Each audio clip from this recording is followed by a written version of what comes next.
I was in the midst of getting ready to go to the funeral of my beloved mother-in-law who had passed away recently. Then, all of a sudden, my phone rang. "Don't you dare come to the funeral. Go back to your parents' house in the countryside right away," a voice commanded. Confused but obedient, I immediately headed home to the rural Midwest, where I was from. Later, I found out from my husband about the existence of his estranged, despicable sister, Daisy. "So Mom's dead, huh? How much of the inheritance do I get?" The audacity of her trying to profit from my mother-in-law's inheritance was unforgivable. I decided then and there to protect my mother-in-law's honor and fight against this vile sister-in-law. In the end, after a fierce war of words, my sister-in-law ended up in a dark, cold cell. My name is Sarah, a typical housewife. I'm married to Stephen, a company employee, and we lead a blissfully happy life together. I've heard that many women struggle with their relationships with their husband's family after marriage, especially between a daughter-in-law and her mother-in-law, where there are often rumors of covert and brutal conflicts. I, too, had such a gloomy perception. However, fortunately, I've been able to lead a worry-free marital life in that regard. Yes, I had a great relationship with my husband's mother, Donna. For instance, "Sarah, what do you think of this cardigan I knitted? I think it might suit you." "For me? Thank you, it's adorable, and your knitting is really impressive. I'm glad you like it. The wind is getting chilly, so be careful not to catch a cold." "Absolutely. Hey, is it alright with you? Could you teach me how to knit sometime?" It was just like that. Donna's smile was always filled with warmth and kindness. I owed her so much. She had even helped us financially at times. I loved my gentle mother-in-law and considered her like a second mother. But then, Sarah, Mom passed away in the hospital. I received the news of Donna's death just the other day. I was shocked by her passing, and for a while, I could hardly eat anything. But I guess that's reality, and I have to accept it. Come to think of it, Donna had been diagnosed with terminal cancer a few years ago and had been undergoing chemotherapy treatments ever since. It must have been a really tough fight. Whenever I visited her, Donna always greeted me with a smile. Surely she was doing her best not to worry us. I couldn't stand around just crying for her. I decided to send her off with a smile. With that in mind, I was getting ready to attend my mother-in-law's funeral, which was to be held at my husband's family home. Then, all of a sudden, my husband's frantic voice echoed from the phone. "Wait, what? You want me to go back to my parents' house? Why are you in such a panic?" "Sorry, we had a bit of a problem at the venue." "I'll explain everything once we meet up," he replied. Naturally, I was confused by my husband's words. What on earth was he talking about when he said problem? And I had never seen him so flustered before. "All right, calm down. I'll do as you said and head to my parents' house. Take a cab, I'll be right there." With that, he hung up. Truth be told, my mind was filled with question marks, but if Stephen said so, there must have been a good reason. So, I changed my plans to go from my husband's family home to my parents' house. Under significant pressure, "Sarah, what's going on? Today's Donna's funeral, isn't it?" "Well, come in first, we'll talk inside," they said as I entered. They were just as puzzled as I was a moment ago. However, without my husband's arrival, there was no way to elaborate. We nervously waited for my husband to arrive. About an hour later, my husband burst into the house. "Sarah, are you okay?" "I'm fine, but what happened to your hand?" Looking, I saw that my husband's hand was wrapped in a bandage. My husband touched his injured hand, making a terribly difficult expression. Next, he started to explain what happened at his parents' house and the whole circumstance surrounding it. Apparently, my husband has a sister, 3 years older than him, named Daisy, who has caused troubles for the family from a young age. It turns out she's had more run-ins with the police than one could count. His mother, Donna, never gave up on such a daughter and always kept apologizing to people around them. She even took responsibility for the debt that Daisy created. "I'll definitely pay it back, okay? Please, Mom." She believed her daughter's words, but Daisy betrayed that promise and left home. Daisy was cut off from my husband's family, and it has been a no-contact situation until today. Then, Daisy showed up at his parents' house on the day of her mother's funeral after so much time. One might think she would have grown a bit. However, the words that came out of Daisy's mouth were, "So Mom's dead, right? How much of the inheritance can I get?" Of course, my husband was furious with her attitude. Was that the first thing to say after their mother's death? He went on to angrily tell his sister that she was disinherited long ago and that to Donna, her daughter was no longer Daisy but Sarah. In other words, me. What, Sarah? Who's that woman? It's ridiculous if she can inherit and the real daughter can't. Upon hearing the truth, Daisy became enraged, her face turning red. Then she snatched my husband's phone and stormed out of the house in her car, hurling hostile words towards us. Apparently, the injury to my husband's hand was from her biting him at that time. I remotely locked the phone right away, but it seemed she might have found out our house location and Sarah's face from the contact list and photos. Oh my! I can't believe my ears. I was speechless for a moment after hearing my husband's words. I was surprised to learn for the first time that Donna had a daughter, and it was even more shocking that she was such a terrible person. I'm sorry for hiding about my sister. It's my family issue. But now, my husband apologized with a pained expression. We were thinking of how to deal with the situation, trying to cheer up my distressed husband. Well, we should probably stay away from our city home for a while, just in case, he said. Is our rural home address safe? Yes, I didn't store that information on my phone, though. For precautionary reasons, we decided to stay at our rural home. Then, as the new day dawned, the sun rose and the chirping of the birds filled the air. I'm off to work. If anything comes up, give me a ring on my spare phone. Okay, have a good day. I watched my husband drive off to work, a smile on my face. But inside, I was a whirlwind of anxiety. What if my sister-in-law showed up? What if she attacked me? These worries tormented me constantly.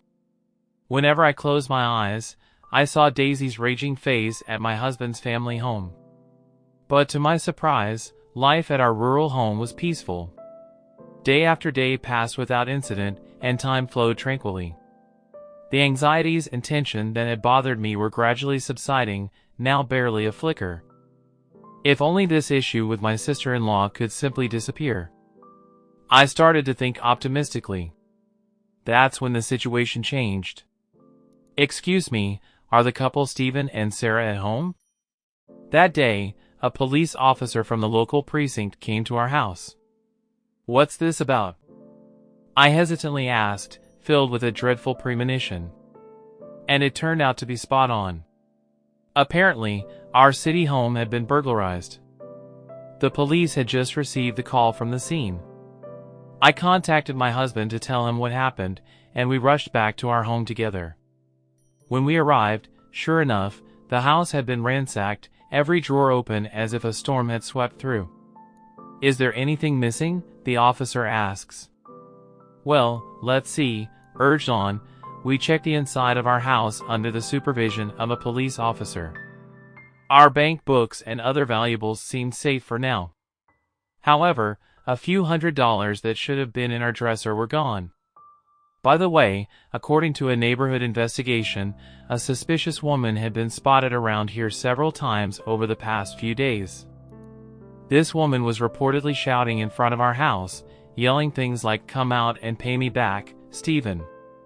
Could that be? I'm pretty sure. I bet 90% sure that it's Daisy. My husband nodded while looking at me. We explained the recent issue with my sister-in-law to the police, the matter of the disruptive funeral, the stolen smartphone, and my husband's injured hand.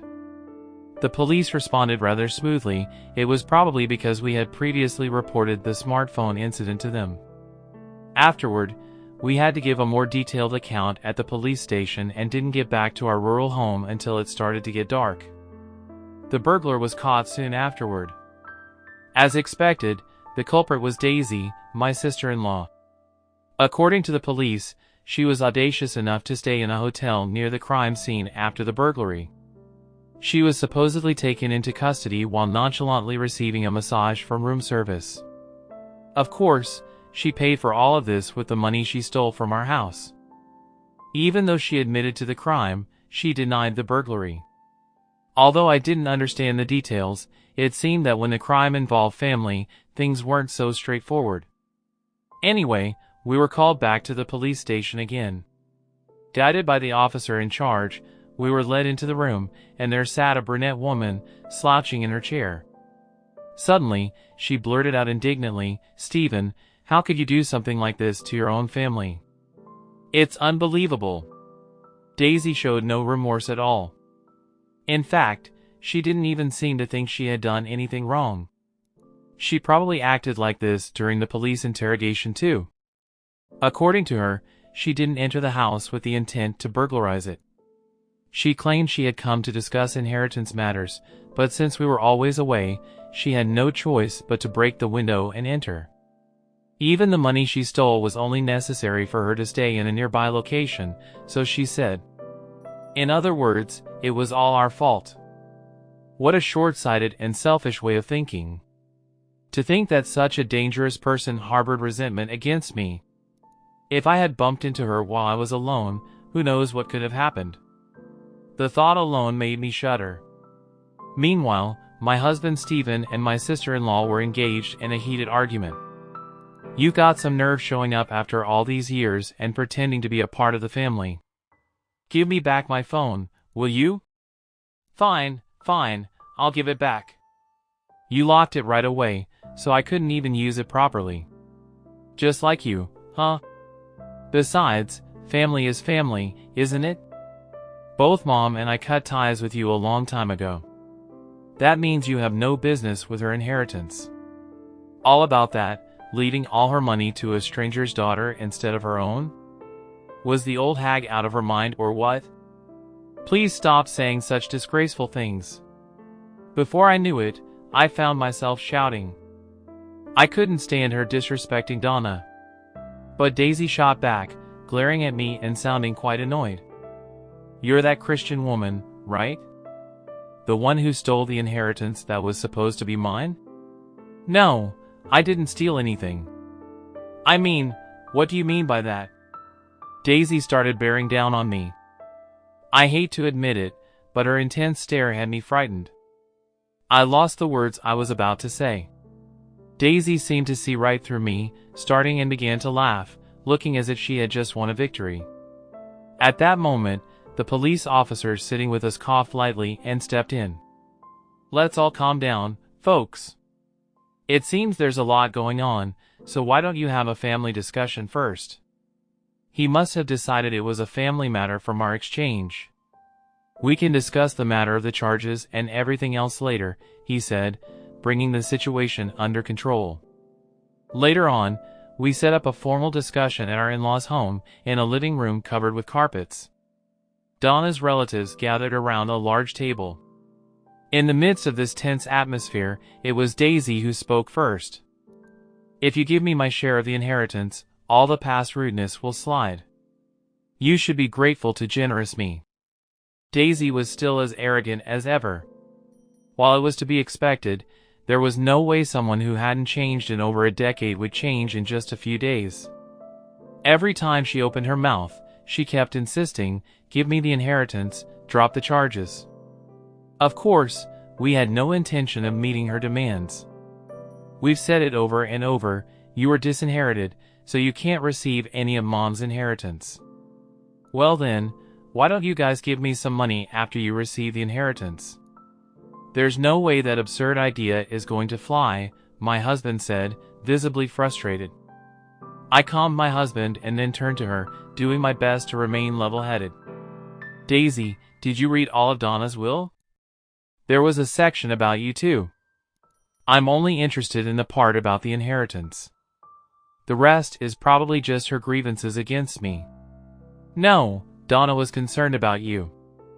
She was filled with regret. Well, then she should have given me the inheritance even more so. With that, Daisy scoffed in annoyance. My blood was boiling, yet I felt overwhelmingly sad. She saw her own mother, Donna, as nothing more than a convenient tool. Donna didn't give you any money because she knew she couldn't change you with it, I said, without waiting for a response. I can't let a despicable person like you have even a cent of Donna's money. You're telling me? You've got some nerve, considering you're not even blood related. I don't want to hear that from someone who dismissed their own blood ties. Facing my words, Daisy faltered for a moment, then her eyes narrowed sharply, glaring at me. It's an ugly, terrifying look, but this time I couldn't look away. There's nothing more to discuss. Please leave now, I said, locking eyes with the intimidating Daisy. Suddenly, Daisy launched across the table at me, neither out of rage or fear, but she was immediately restrained by my husband and other family members present. 10 minutes later, she was forcefully escorted out by the police, who arrived at the scene. All the while, she continued spouting off insults, but by the time she was put into the patrol car, she had completely lost her spirit, slumping her shoulders. Afterwards, I heard Daisy ended up in prison. Our report of the incident had been officially accepted. Apparently, Daisy had a large amount of debt from loan sharks. It seemed that her obsession with Donna's inheritance was due to this hidden circumstance. Regardless, she is expected to lead a miserable life, never to see the light of day again. She just doesn't understand a parent's love. She made her bed, now she has to lie in it. We were reflecting on the recent events in our home, which was finally neat and tidy again after a long time. As my husband offered incense in front of my mother-in-law's portrait, he said, "I was surprised, Sarah, to see you argue so bravely." Well, that's because I read Mother-in-Law's Will again. The truth is, I had read my mother-in-law's will again the day before talking with my sister-in-law. I had really had the time to thoroughly go through it before. The will was filled with Donna's passionate feelings, almost like a letter. Every word she had written stirred me. Donna had always been concerned about her child. Without leaving a single grudge, she worried about her well-being and bravely departed for heaven, hoping for our happiness as a couple. She would have wanted to do many things for a real daughter. As I held my cardigan tight, I started to tear up, thinking about my mother-in-law. Seeing me like that, my husband tried to cheer me up. "Sarah, would you knit something for me too?" "Sure, I'll show you mother-in-law's knitting technique," I said, wiping the tears from the corner of my eyes with a smile. "We'll make good use of her inheritance." From then on, I vowed in my heart to live a happy life for Donna's sake as well. Don't forget to hit that like button if you enjoyed this video, and if you're curious to see where this journey takes us next, make sure to subscribe and turn on notifications so you won't miss a single update. Your support is what keeps this channel alive and kicking, and every like, comment, and share means the world to us. We've got plenty more stories, insights, and surprises coming your way, so stay tuned for the next video. Thanks for watching, and I'll see you in the next one.